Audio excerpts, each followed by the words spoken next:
In this video, to maintain consistency between these two images, I'm simply going to add the final finish to this photo.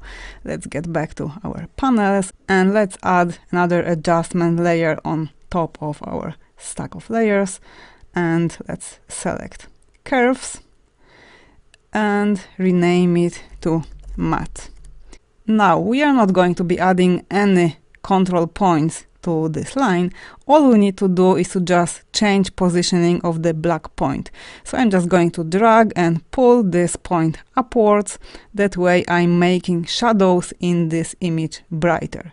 If I toggle this layer on and off, you can see how already strong effect it has in the image.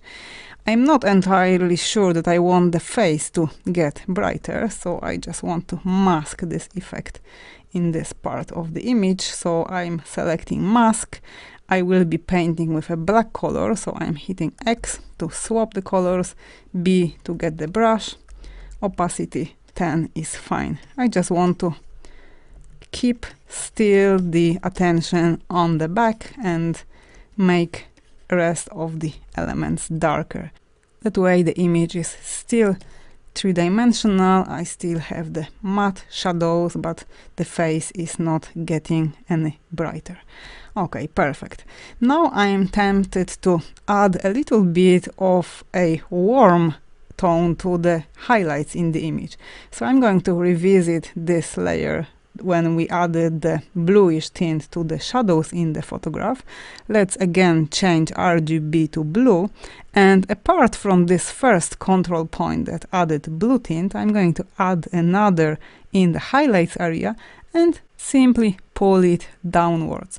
You can see how it already added warmth to this image.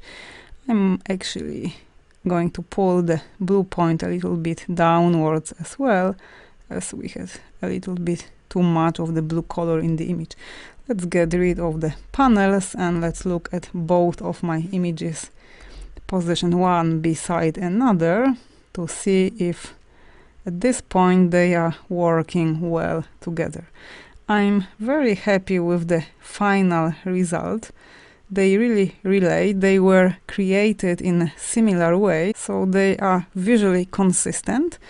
Okay, so we are ready to finish our edit. Let's move over to the next video and work on the final touches to this image. Let's sharpen selected areas in the photograph and finish working on our photograph.